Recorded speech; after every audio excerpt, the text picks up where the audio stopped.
The National Rifle League 22 November Course of Fire, this week on Mail Call Mondays.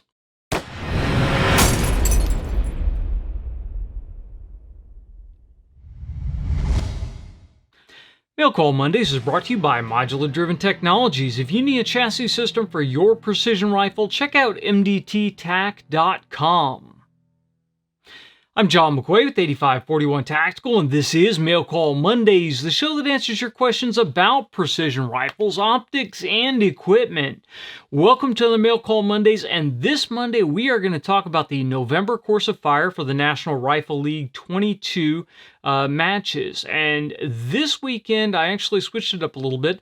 I went over to the Bench Rest Rifle Club of St. Louis in Wright City, just outside of St. Louis, and shot the National Rifle League 22 November Course of Fire with their club. And they had been asking me to come over for quite some time. Jason McBride is the match director over there, and he asked me to come over and check out their matches. And they have a really nice facility over there. The entire firing line is underneath cover, so if it's raining, if it's snowing, etc., then you have some cover. The day started out pretty chilly, but we had pretty decent temperatures throughout the day, and it was really a beautiful day to be on the range and to shoot. Now, this is interesting because the National Rifle League publishes a course of fire for each club to do every month. And it's understood that most clubs will shoot the same course of fire. Now, you can add stages, and if, in this case, the St. Louis Club added 2 stages at the end that we will talk about. But they also had a slight twist on one of the stages that I'll talk about as we went through. Now, their club is one of the larger clubs that I've shot 22 matches at. They had about 30 shooters for this match. So they broke it up into 4 squads, and then we went through and we shot the 7 stages, so the 5 regular stages and then 2 additional stages, just right down the line. So it was very quick, it was very easy just to rotate through. Everything ran smoothly. Each different squad had a squad leader that would read the stage and then make sure the rules were being adhered to. And as we saw as we went through, this caused a little bit of deviation from squad to squad. As I went back and shot some pictures of some of the other shooters shooting the stages, I noticed there were some different interpretations, and again, we'll talk about that as we go through each of the stages. But overall, the match ran very smoothly, and it was very enjoyable to go out to run into a different group of shooters and really enjoy the sport with them. They were very accommodating. They were just great to stand off to the side and BS with. And I will definitely be back to shoot some more matches out there at their facility. So now let's get into the course of fire. And the first stage for the November course of fire is titled, "It's Like Playing with My Brother's Kids." And this was a card stage. And this is actually, I'm going to go through it the way the course of fire is set up. I'm going to go through them in the order that the course of fire actually reads them out. So, as is usual, all these courses of fire had a 120-second time limit and a 10-round round count. It was 100 points possible if you cleaned the stage.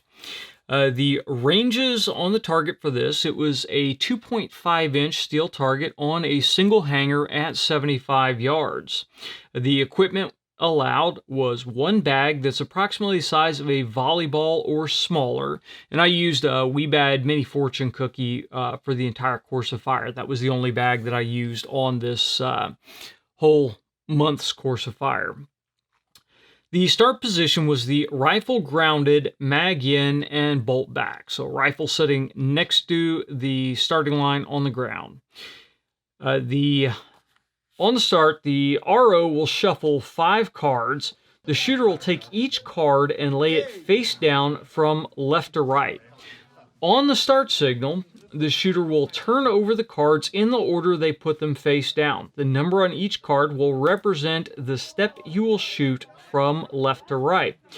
So when they said shooter ready, engage, you would then flip over all the cards that were on the bench, and the order that the cards came up. So ace is 1, 2 is 2, 3 is 3, etc. to the 5. That's the order that you would shoot these steps on the step ladder. And there's probably going to be some difference in this from club to club. For us, they pointed out that the lowest rung is 1, and then it was 2, 3, 4, 5, etc. Now, if you did have a shorter shooter that was not able to reach the top step, then an accommodation could be made and other steps could be designated. So if they couldn't get to that 5th step, then they could maybe shoot on the 4th step as number 5. So that was up to the individual match directors to how they can accommodate for that. After turning the cards over, the shooter will then engage the 75-yard target with 2 shots from the step matching the first card. Shooter will then shoot the remaining steps in the order of the cards on the ground. If someone's not tall enough to reach step number 5, the match director will substitute another number that the shooter will shoot from. So the stage is pretty straightforward. Now, the confusion here came from some people not really reading the directions very closely. And I saw a couple of the other squads that did this a little bit differently. What we did on the shoot was we laid the cards out on the start signal. You flip the cards over, you grab your stuff, you jump up on the barricade or on the ladder, and you start shooting the steps.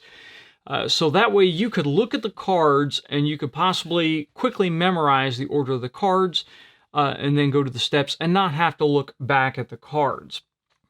A couple of the other squads I noticed, they would start, the shooter would flip the card over, grab their gun, get up on the first step, fire the first position, then go back, flip the card over, and go back and shoot the next one, then flip the next card over, and then shoot the next one. There's 2 problems with doing it this way. Now, for us, the ladder was right in front of a concrete bench, so you were actually almost within arm's reach of your rifle as you turned around and flipped a card over. So it wasn't that big of a deal in this setup. But if you were on an unimproved range and you were flipping the cards over on the ground, then that's a problem because you might be leaving the rifle on the ladder while you reach down and flip cards. Now with this rig here, since it's balanced out specifically to be able to sit on barricades nice and stable, I could have done that, and unless it was a really windy day, it wouldn't have been a problem.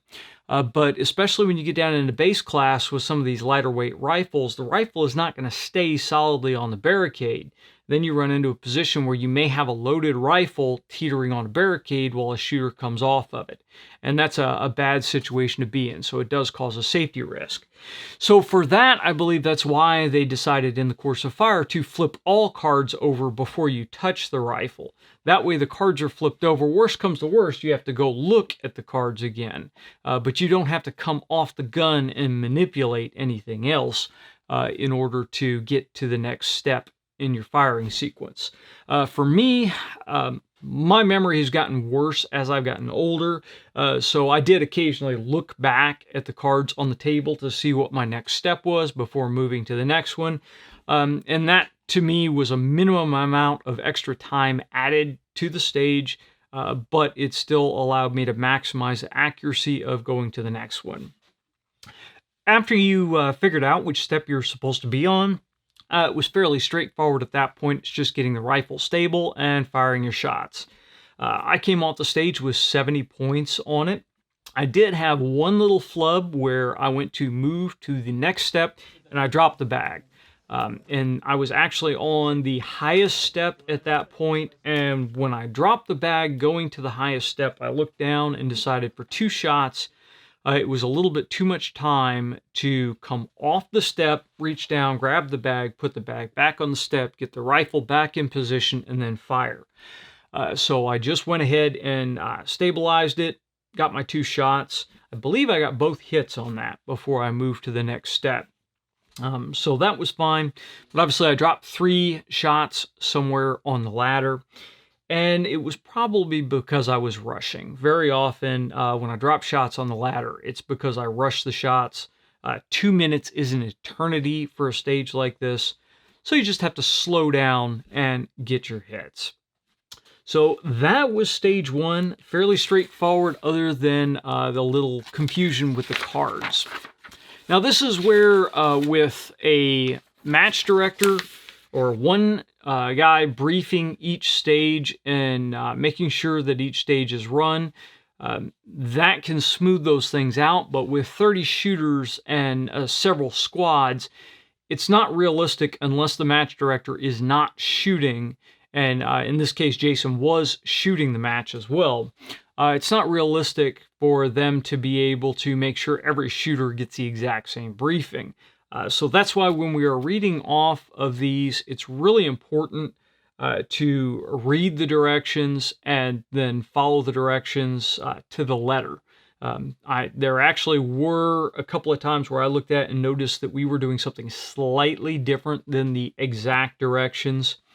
Now, overall, in the grand scheme of things, if you make a slight change in the course of fire as a match director, it doesn't really matter because the match is scored based upon the curve that's established in your club. So the top guy gets his 100 points and everybody else gets points based off of the top shooter as far as the scores that are reported to national.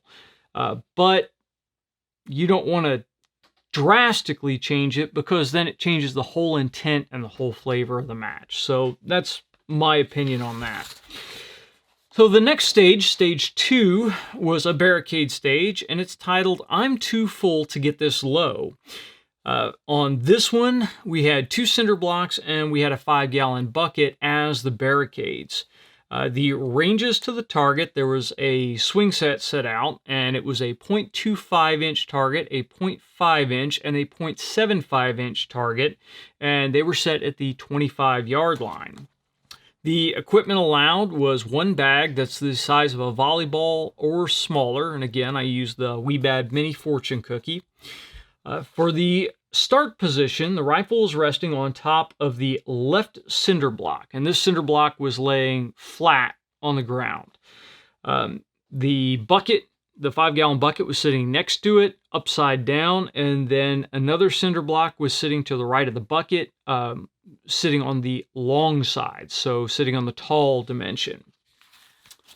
The start position's rifle resting on top of the left cinder block, mag in, and bolt back. Shooter will announce which target they wish to shoot out of the 3 targets and engage their target of choice with 3 rounds from the left cinder block. So 3 shots on the left cinder block on whichever of the 3 you call out. Shooter will then move to the top of the bucket and engage their target of choice with 4 rounds. Shooter will then move to the cinder block on the right and engage their target of choice with 3 rounds. Shooter may change targets at any time, but must announce the change. If the shooter is engaging the same target, it is not necessary to announce it. Match director note is when the shooter calls their target, have the spotter repeat it to confirm that the spotter knows which target is being engaged. So this one, you can see the targets. I kind of like this, the way it's set up, because when you get the rifle set up, you're going to obviously have your dope dialed in. You're going to have your parallax dialed in. You only have 1 yard line to worry about, so only one setup for the gun. So when you get on target, if you find, especially if you're a newer shooter, you start to find that you're missing shot after shot, just go to a bigger target. Just shift to a bigger target, get some points, and then you won't feel so bad about misses. You'll have some fun and you'll get some things moving. So having the targets lined up just like that, it makes it very easy just to shift over. Just remember to call that you're shifting to the next target and arrange with the spotter beforehand what they want to hear. If they want to hear left, middle, right, or if they want to hear small, medium, big, whatever, just make sure that is confirmed beforehand. For me, I am fairly stable on these kinds of barricades, this real low setup. Again, this gun is set up to do that very well. So I stayed on the small target for the entire thing.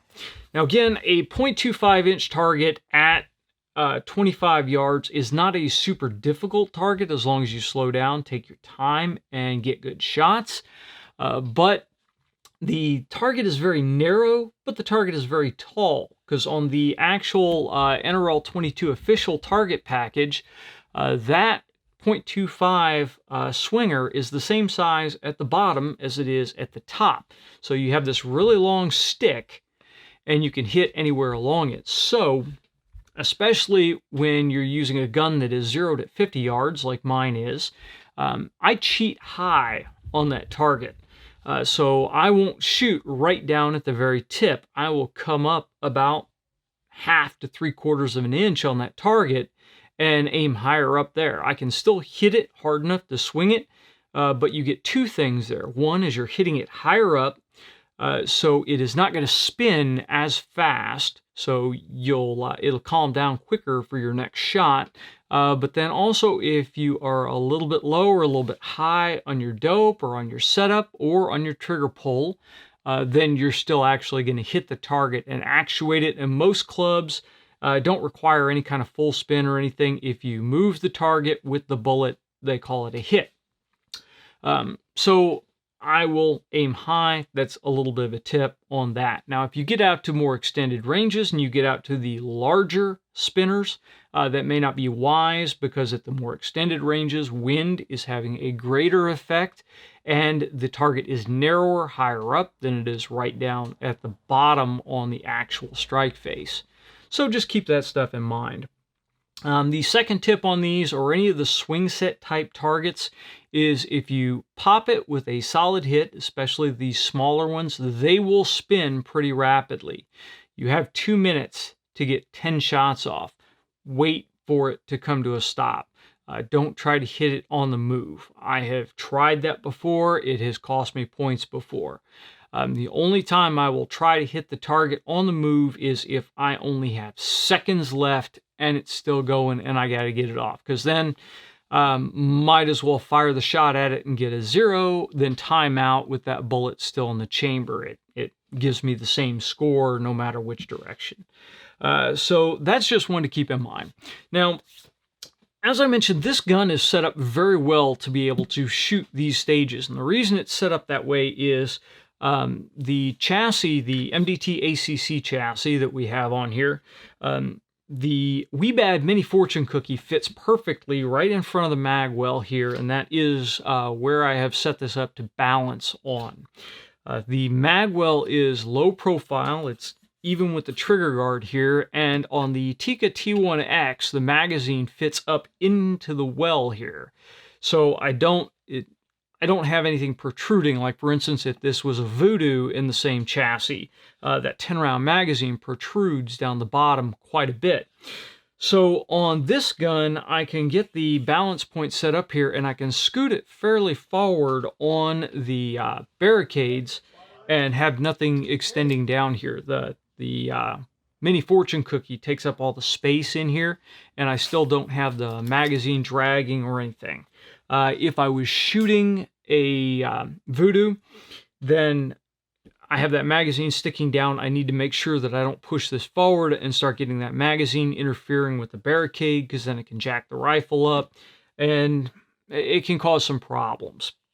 So that is a huge benefit, shooting the Tikka overshooting something that's got a longer magazine. Even the CZ 455s or 457s, the 10-round magazines, are this curved magazine that hangs down there. So that is a problem. Again, rifles like the Ruger Precision Rimfire don't have that problem, because the magazine, again, sticks up way inside the magazine well, so you have a nice flat area here. So that and the balance point of the gun works very well. It allows me to load the rifle right over the scope ring here and get it centered up on there, and then just concentrate on breaking clean shots. Because the Tikka here has a very smooth, very fast bolt handle, it has hardly any disruption on the position as I run the bolt and get my shots off. Now, like any of our other stages, movement is key. So as soon as you break that third shot, don't worry about grading it. Don't worry about seeing where it went to. Move the rifle, get on to the next barricade, and get set up. I will usually shoot kneeling on these, but that first barricade was low enough that I could go prone behind it. But the bucket and then the last cinder block, I shoot really low kneeling. So that's just really what works for me. I saw a lot of guys would go into a sitting position. For me, a sitting position is too slow moving to the different positions because I have to sit down, I have to kick my legs forward, and then when it's time to move, I have to move up, move over, whereas with the kneeling, I can just pick the gun up, set it, slide my body over, get behind the next position, and go. So that was stage 2. Then we go on to stage 3, and stage 3 was a paper stage for most of the clubs shooting this. It's called Wrong Side You Jive Turkey, and this was a support side stage. So I'm going to go through this 2 ways. I'm going to brief it the way the actual NRL course of fire is, and then I'm going to talk about some changes that they made at the Bench Rest Rifle Club of St. Louis to accommodate their specific situation. So this one was actually, time limit was 90 seconds. So normally we have this 120-second time limit, and this one it dropped down to 90 seconds.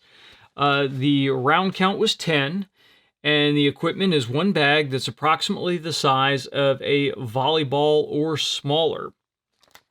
You started with the rifle grounded, standing behind the rifle, mag in, and bolt back. On the start signal, shooter will drop behind the rifle on the weak side, which means opposite eye and hand, and engage the target's alternating left, then right target. Again, this is on paper targets. Now, because the Bench Rest Club of St. Louis had 30 shooters, setting out 30 paper targets is not difficult, but keeping track of who is on what target, making sure that there are no people shooting other targets, making sure that throughout the rest of the stage that another target doesn't inadvertently get shot, can become a little bit of an annoyance for a match director. Then you have to either decide to leave the targets up there and each squad shoots the paper stage, and then you wait until the end to go cold and go downrange and score them. Or you go cold after each squad and have that squad go down and score them. So paper stages really can be a pain in the butt. I very often, when we shoot paper stages, I see shooters shoot on the wrong target. You can give them shooter numbers right before they engage, and then they still end up, they get in the scope, they get that narrow field of view, and they end up shooting on the wrong target, especially when you get into a funky feeling position like shooting support side. So, St. Louis, they made a little bit of a change to it, and they shoot on steel targets.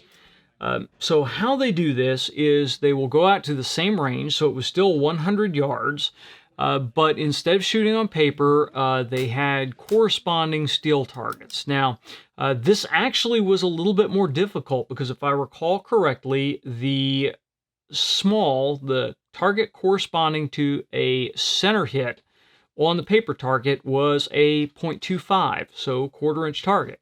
The next target that would correspond to the 7-inch scoring ring on the paper target was a ½ inch, and then the larger target corresponding to a 5-point scoring ring was a 3/4-inch target.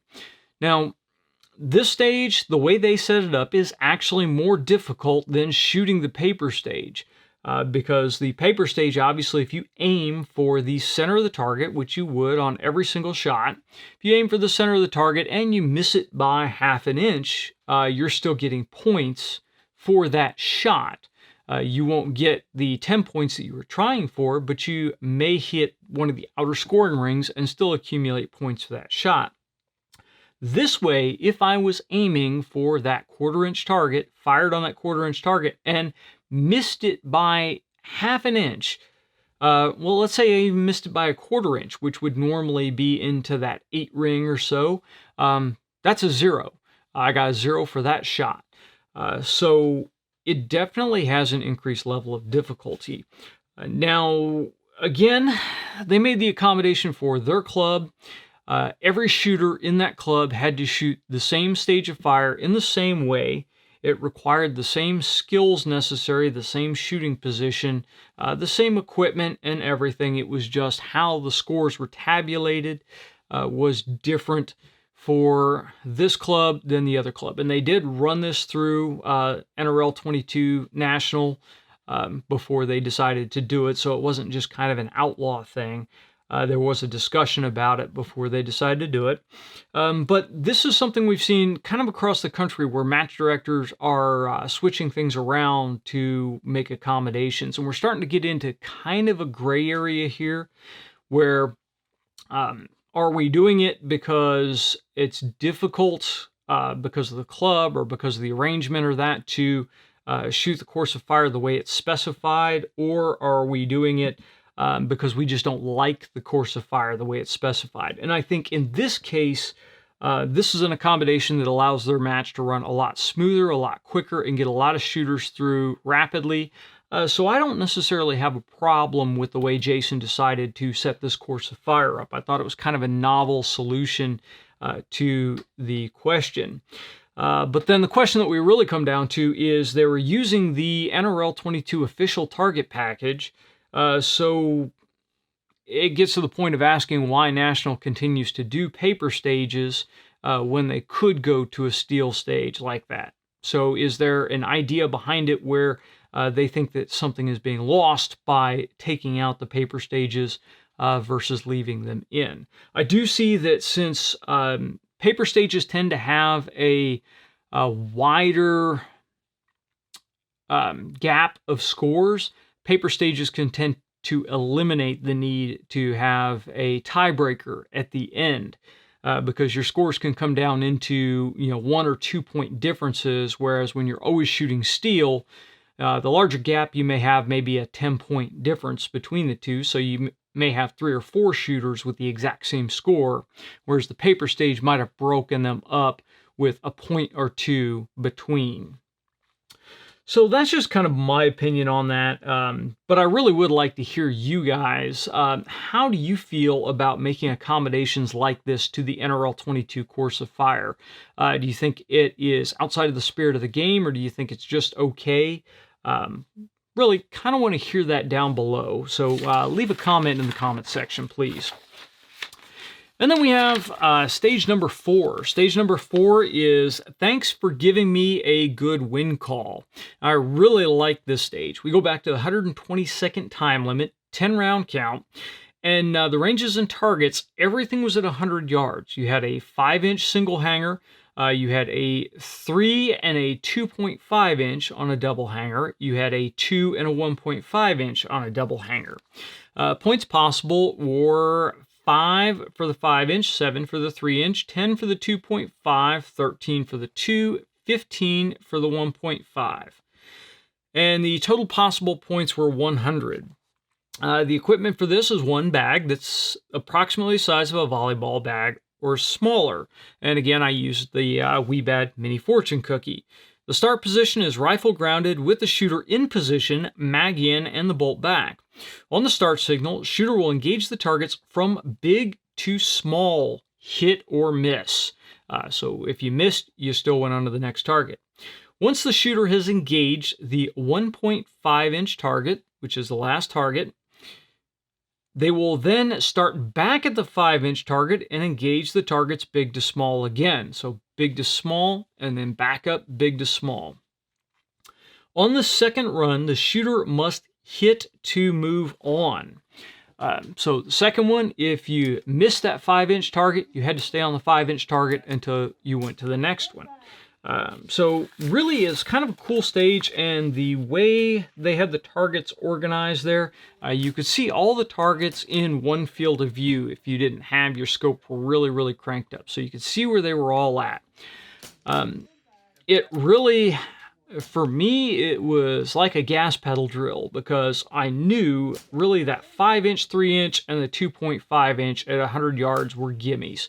I could drill those targets just as quick as I could run the bolt and go to the next target.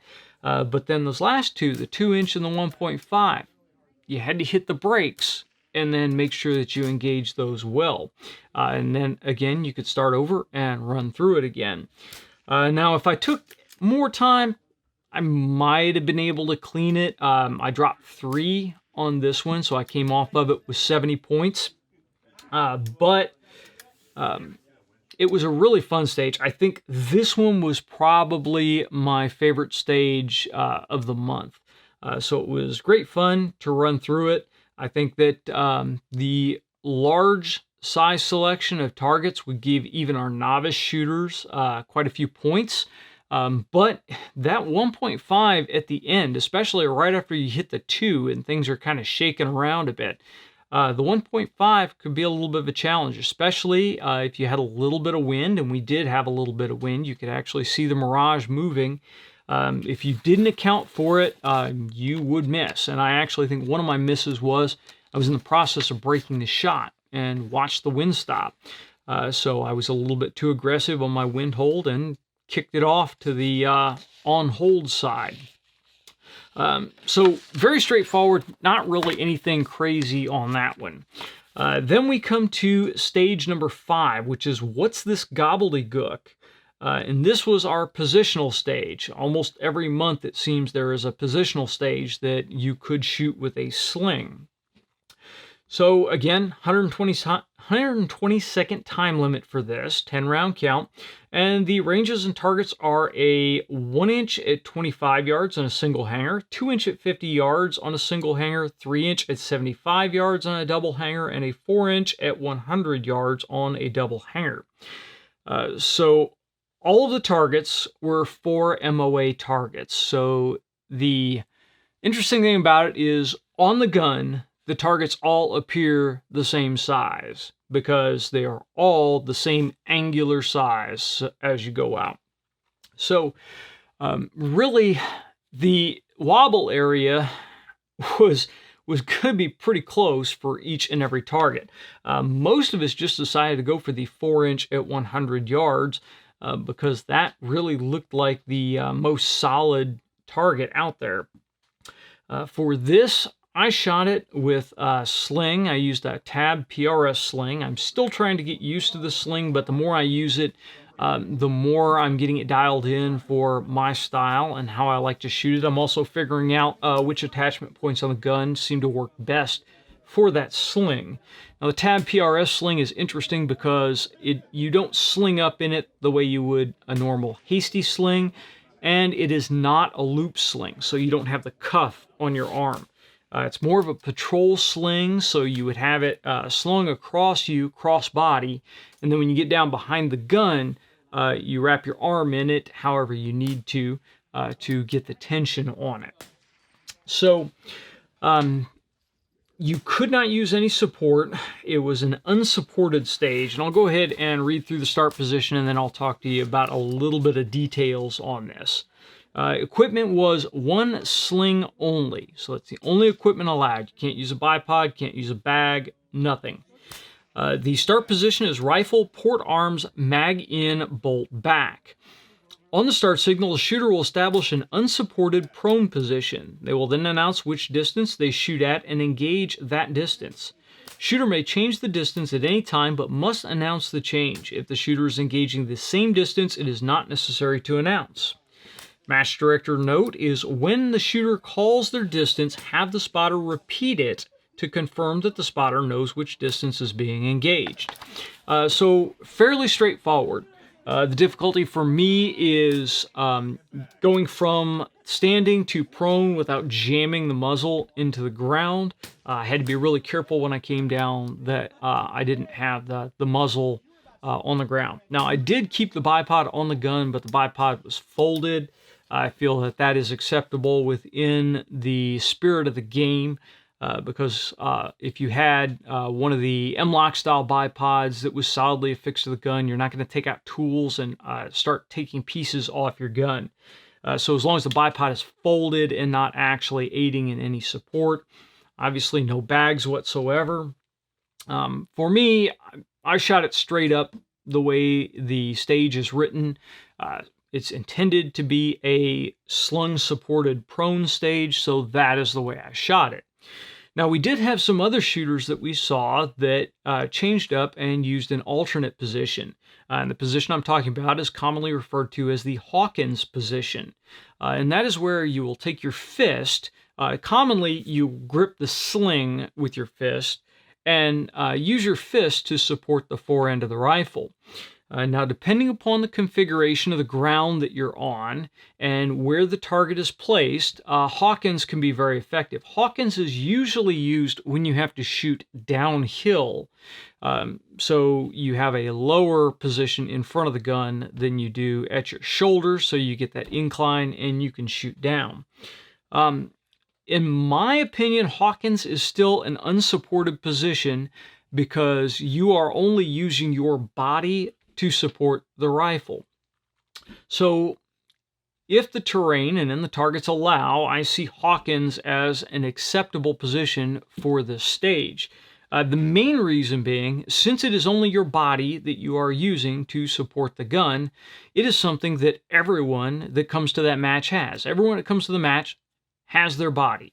I would assume that most people that are shooting the match have both hands. If not, then obviously accommodations can be made for handicapped shooters to make it fair for them to shoot.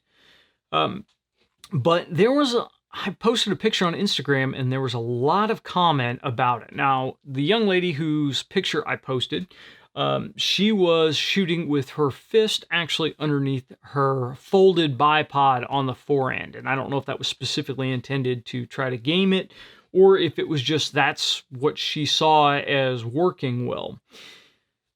Fist under the bipod, we then start to get into the argument, well, is fist supporting the folded bipod? Well, next we could go fist supporting the extended bipod, and then I think that may be taking it a little too far. I think in this instance, she was just trying to make the position work best for her and shoot it. I don't necessarily know if it was gaming the position.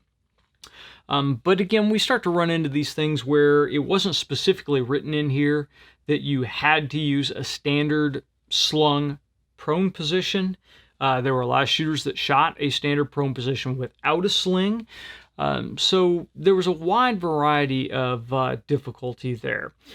Now, again, the bipod thing, if this was a pro shooter that came in and started doing that stuff, I would say, okay, that's gaming the system. If it is a newer shooter and they were just doing what felt right, I don't have a problem with it at all. Again, that's going to come down to a match director's call. And again, we run into this thing where it is the club level. The way the NRL22 is set up is everyone in the club is just basically shooting against everyone else in the club. The difficulty does not really exceed outside of the club, other than just kind of looking at scores and going, see how I did compared to this guy over here on the other side of the country. You still really can't do that because maybe you're shooting on a windy range in the rain, in the snow, and they're shooting on a nice sunny, calm day. The scores are obviously going to be different between those two. So that's why it's staggered and scored the way it is between the clubs, and then the clubs' points are then compared to other clubs across the nation. So again, I don't necessarily have a problem with it. Where I would have a problem is if somebody came in and said something like, I don't like these sling stages. We're just going to shoot this bipod and rear bag. Well, that doesn't make any sense at all, because that's totally not the whole idea behind here. The idea behind these positional stages is for the shooter to practice unaided firing of their rifle. What you do if your bipod broke, your bipod fell out, you didn't bring a bipod, you're shooting a hunting rifle, any of that stuff. It's important to be able to utilize your rifle in a variety of different situations. I have heard a lot of shooters say that they absolutely hate unsupported stages. Well, lots of people hate them because they are very difficult. You start to get heavier rifles, and it makes it more difficult to support them in some of the positions. It takes more discipline to do your dry fire, do your snapping in, and get used to those positions. Get used to that bone support, muscular relaxation, and most of the time, if you are in a good, tight, sling-supported position, it's painful. It is not a comfortable position to be in. You don't like to be in it for long because you start to cut off blood flow to things, your hand starts to get numb, etc. But you can survive it for the couple of minutes that you need to get the shots off, and then you come out of the sling and rest. So I like the fact that the NRL22 keeps these unsupported positions where you either have to use a sling or you have to go without a sling, but you have to support the rifle with your body. If we start to get into these and you start to see guys use things like rollover prone, where you're resting the rifle across your legs and shooting it, well, now we start to get a little bit outside of the intent of the stage. So again, we're starting to get into this little bit of gray area, and I'm seeing this on the comments on some of the forums where match directors kind of want to do their own thing, and then it's not really an NRL 22 match anymore, it's just a rimfire match. So again, I really want to hear what you guys think about it. How do you feel about things like that? How do you feel about using a Hawkins position instead of a standard prone position? Do you see that as cheating or as gaming it? Or do you see that as just, hey, making things work and going on with it? Remember, the Hawkins position has been around since pre-Revolutionary War. The earliest I have seen it is in some marksmanship manuals around the Revolutionary War time period. So Hawkins is a very, very old position. It's not something that someone just came up with to try to game the system with our new fancy rifles. So that's all I'm going to say about that. Now I'm going to talk about two of the very interesting stages that they had set up there that were just auxiliary stages. Now, before I start to talk about the individual stages here, this has been a argument that I've seen again pop up on like the NRL Advisors board on Facebook and some other things where guys have the capability to run some rather unique stages, but they lament that the NRL 22 stages sometimes seem kind of simple, or they recycle the same kind of ideas or that. Well, the way it was set up is at an NRL 22 match, there's nothing to say that the 5 published stages for the month are the only stages you can run. In fact, match directors are encouraged to come up with creative stages and side stages and that. Hopefully you stay within the intent of what the NRL 22 matches are, but you can be very creative. There are clubs that have movers that will run mover stages. We've looked into getting a mover for our local club that just adds a little bit of variety to it. There are clubs that have more than 100 yards that will run long-range stages. So they may throw a 300-yard stage into their course of fire at the end. So you have a ton of possibilities as long as you're running it safely and you're running it fair, so something that it doesn't make it incredibly difficult for a base class shooter to do, then I think it's a great thing to throw some of these auxiliaries in. We will probably do a little bit of an auxiliary stage at our local match this month. So they had 2 stages at the Bench Rest Rifle Club of St. Louis, and the first auxiliary stage was stage number 6, and it was called the Wheel of Misfortune, and they actually had a big wheel that you had to spin. The round count was 10 rounds. Time limit was 2 minutes. Gear allowed was 1 bag and 1 bipod. Target value is 10 points per impact. The targets and ranges were actually listed on the wheel. So I'll post a picture of the wheel because I can't remember all of the target distances right now.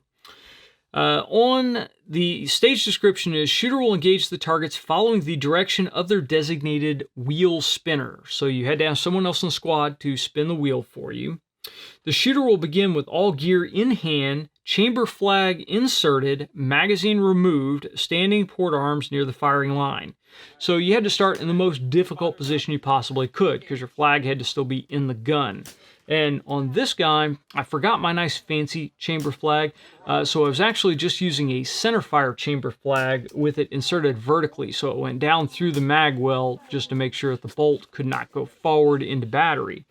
the way the scope is set up and the scope base, it actually had to bend it a little bit to pull it out. So it was not easy to get my chamber flag out quickly. So I had to kind of pre-stage it on this. But again, that's the most difficult position that you could possibly start in, because you can botch trying to get your chamber flag out. You can jack up loading the magazine. There's all kinds of stuff. On the start signal, the shooter's chosen wheel spinner will spin the wheel, and the wheel must make at least one full rotation. The wheel spinner will then announce to the shooter which targets to engage and how. The first engagement will be done with 5 rounds. The shooter's wheel spinner will then spin the wheel a second time, must make at least one full rotation, and the shooter will follow the directions given by the wheel spinner for their final 5 rounds. The wheel spinner may not spin the wheel for the second part of the stage until the command is given by the shooter to spin the wheel. So the wheel had all kinds of crazy stuff on there, to include have someone else shoot your rifle. It was really kind of interesting. So you, again, part of this is the devil's in the details. So you had to read the directions. You had to understand the directions, because your wheel spinner, first of all, needed to spin the wheel hard enough to make 1 revolution. But if you really crank that thing, you could sit there while the clock's running and the wheel's spinning and spinning and spinning and spinning. So you wanted to make 1 revolution, but you wanted it to stop pretty quickly so you could get into position.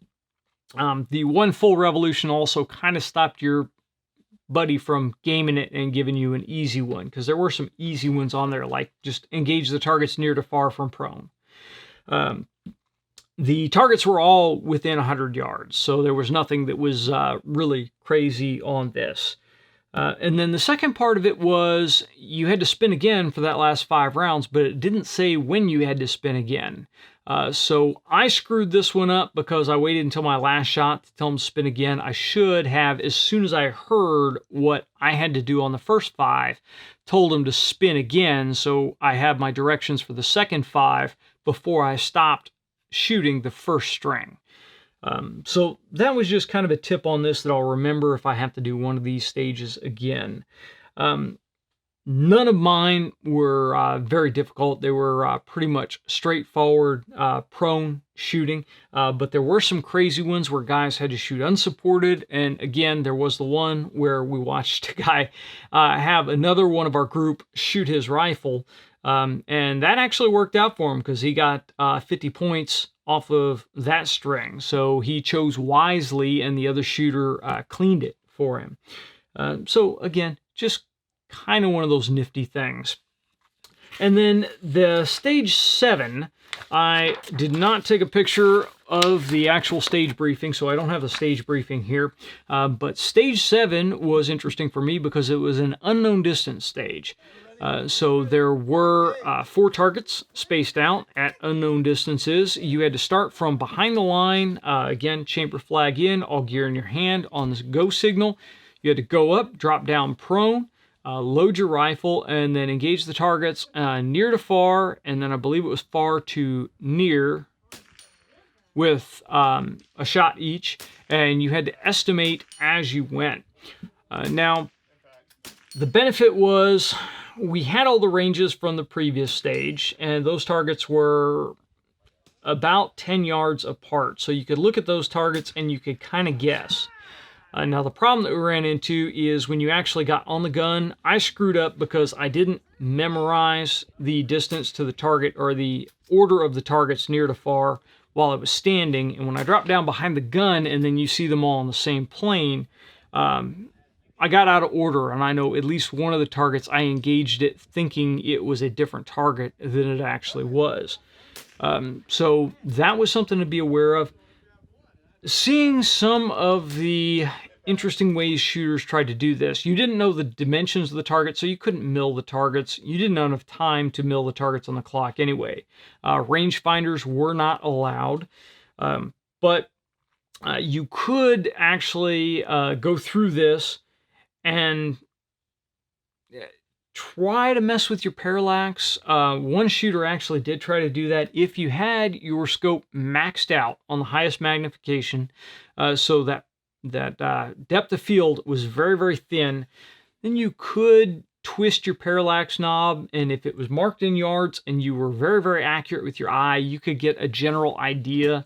But as you got out to a greater range, that, again, really didn't work all that well. So I used the time-tested scientific wild-ass guess, the swag, and did whatever I could to try to figure it out. And I got a couple of hits on it without any problems. I got hits on the farthest target, and after we were done, I came off. I had my SIG Kilo 3000 BDX binos set up on a tripod. Those were what I was using to spot throughout the match. So it was easy once the match was over for me to go back and laze each one of those targets and get an exact distance to them. And I will throw those up on the side here. But nothing was really too crazy. One of the targets was slightly beyond 100 yards. But they were all close enough in that you could kind of hold high or low if you knew your 25, 50, 75, and 100.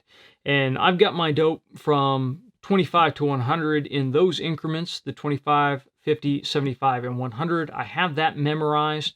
But there were some other shooters that did some prior prep, and they went through and wrote down their dope for every 10 yards from 0 to 100. Now, that's not something I thought to prep going to another club match that was nearby.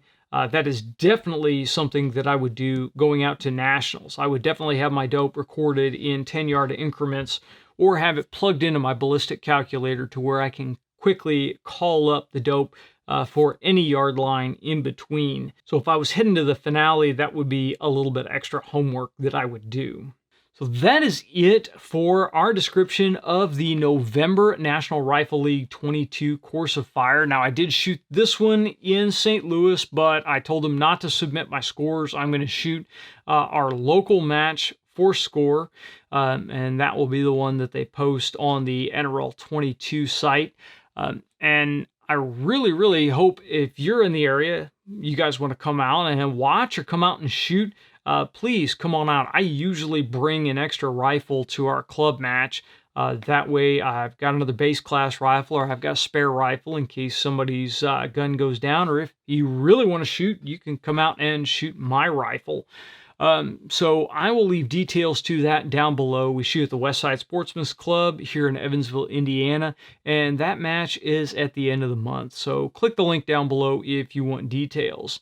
And that's it for this Mail Call Mondays. If you guys have any questions over anything we've covered on this episode of Mail Call Mondays, leave it in the comment section down below or send it to us on Facebook or Twitter. If you guys want to know how to support the content that you have grown to know and love, then please check us out over on Patreon. We're posting more content over there that's exclusive content. You won't see it anywhere else. So please come over to Patreon and check us out. We would love to have your support over there. And until next time, get out and shoot.